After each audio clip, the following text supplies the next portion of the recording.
Hello there. What's going on, everybody? Today I'm going to be taking a walk back through time. I'm going to be looking at some of my favorite gaming moments from 2018. See if any of yours match up to any of mine. And I'm going to be talking about everything from important announcements to major releases or things that I thought were really profound. So I'm going to be taking a look at all of those for 2018. I also want to remind you guys there is still another giveaway going on right now for an Imperial Fighter Squadron pack for Star Wars Armada. It was a rare find, and I'm going to be giving that out to you guys shortly after New Year. So all you have to do to enter to win that giveaway is to become a subscriber and leave a comment on this or one of my videos.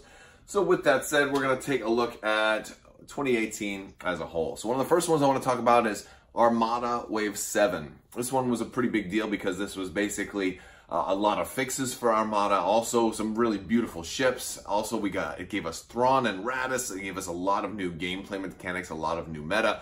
It was a big deal for me specifically because I got it first. I got it very, very early as a review copy, so being able to have something that completely caught me off guard so early before it came out was a really, really big surprise. So that was a really, really special treat and kind of was one of the high points of the year. And since that's still the most recent wave we have for Star Wars Armada, I think it was rather important, especially because that's probably my favorite game of all time. So, you know, that Wave 7 for Armada was definitely a big one.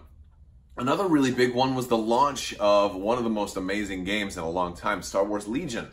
That, you know, was announced last year, but or in 2017, but finally came out in March. So we actually had the release of Legion, and that was a really big deal because, you know, it was also had a lot of firsts for FFG because it was the first FFG game that it got me as well as a lot of other people interested in terrain. It also got a lot of people painting for the first time or assembling miniatures for the first time. Obviously, Imperial Assault had already done that, but it was a little different in Legion. Things were more complex. A lot of people kind of, you know, have been stepping their feet into the pool and getting into painting, as well as just, you know, assembling these massive, massive armies, which is really cool. So, you know, Legion's launch was definitely a big deal.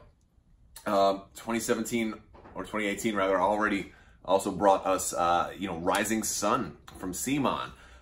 Probably my favorite game of the year. It's a really, really fun game that involves a lot of table talk, diplomacy, trust, and betrayal. And it's just a really fun game. It has great miniatures. It's one of those games that I absolutely love to play anytime I can play it. And it's a little harder to play, though, because it's, you know, you need at least 3 people. But it's one of the things I love about it because there's a whole lot of games that are only effectively 2-player games. So whenever you have an opportunity to play a truly multiplayer game that really benefits from having a lot of people, it's a great opportunity. So I love that. Love everything about Rising Sun. Tremendous, tremendous game. Yeah, very happy to play it anytime I can. So that was a really, really nice release. Another one of maybe my second favorite game of the year also came out both to Kickstarter backers and to retail this year, and that was Lords of Hellas. Lords of Hellas, amazing game, 4 completely different ways to win. Really, really strong multiplayer game, and it just keeps you on your toes because there's so many different ways to win. You can really be blindsided, and you're never really out until you're out. So there's always that, you know, well, it looks like this person's going to win this way, and then you kind of sweep in and win a whole different way. Also, great miniatures, a lot of different mechanics in that game, but also some really new things as well, like with the monument building. Very, very fun game. Beautiful artwork, and this one really, you know, caught my attention with Awakened Realms as a company, so it really made me pay attention to them. Another CMON release that I really thought was great this year was the Green Horde for the Zombicide Black Plague line. If you've played any Zombicide games, there's, you know, if you're familiar with them, there's basically 3 different lines. There's the original classic Zombicide, which is more like modern or like The Walking Dead, you know, with guns and things like that. And then you have the Black Plague line of Zombicide, which is the medieval type, which is my favorite line. They also have the futuristic Zombicide Invader, which is, you know, was kickstarted this year. It didn't interest me as much because I didn't feel like it innovated enough. And the Black Plague line really innovated a lot. It had the most improvements overall. And it's also in that fantasy, that, you know, that sword and sorcery, that Dungeons and Dragons kind of, you know, fantasy era. So I like that about it. And so with the Green Horde, it actually brought dragons, and so having that show up was really, really cool, because you had even more of the medieval. And I feel like it was the conclusion to all of the Black Plague and Green Horde stuff. So I think that they've done everything they're going to do for the medieval line, and having it all come in, it's a lot. It's a real lot, and it's just a great game as a whole. It's a great one to play with the kids. The kids really like it, and then and it can be really, really hard now, especially with the dragons and all the different abominations they have. So I was really happy with with Zombicide Green Horde showing up. A really, really big moment also was the announcement of XWing 2nd Edition. This one was a complete shocker to a lot of folks, and I thought it was hilarious because last year for April Fool's Day, I had put out an XWing 2nd Edition, like an April Fool's joke, and the funniest thing when they actually announced it, because I had so many people viewing my old April Fool's joke and be like, what? This doesn't make sense. This isn't the way it looks. And I'm like, oh yeah, you're right. This is not the way it looks, because this was an April Fool's joke from last year. That was a big funny one for me. But there was that epic, hyperspace report, which was going to be about all their Star Wars games, and turned out it was only about X-Wing. And so that really, like, if you follow Fantasy Flight Games, you were expecting, a whole lot of announcements during this hyperspace report, and you didn't get it. So, but it was just X-Wing 2nd Edition, which was basically saying First Edition's gone now. Not effectively, but people aren't really playing that anymore. It's all 2nd Edition now, and that they were going to break off the Resistance and the First Order into their own factions. And we was going to have 5 factions in this game, and there were going to be conversion kits and all of that, and so that has been. And that has been actually very interesting, because while I think as a whole they fixed a lot of good, and did a lot of good things, fixed a lot of things about X-Wing, at the same time, the release really could have taken more time. They could have planned it out a little bit better. There were so many missteps and mistakes made, I think, in the execution of 2.0. A lot of that is just in the manufacturing and the distribution of product, where, with Y-Wings not having target locks, original conversion kits not having shields, things like that. So a lot of those things that could have been, were simple mistakes that they should have done better. But as a whole, X-Wing 2.0 has been pretty nice. The app had its hiccups when they launched the app for it, but it was it was a pretty big news. I mean, you take one of the biggest miniatures games on the planet and just say, what, we're scrapping it. We're gonna redo it. 2.0, really big deal.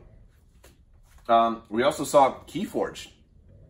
I mean, a whole new game released this year, and it's a huge game. I don't even think they expected it to be as big as it was, and it's a unique game. So first off, it's a whole new kind of concept of a game, in that you're getting unique games, a card game where you just buy a whole deck, and it's completely unique. You'll never see anybody else that has the same deck that you have.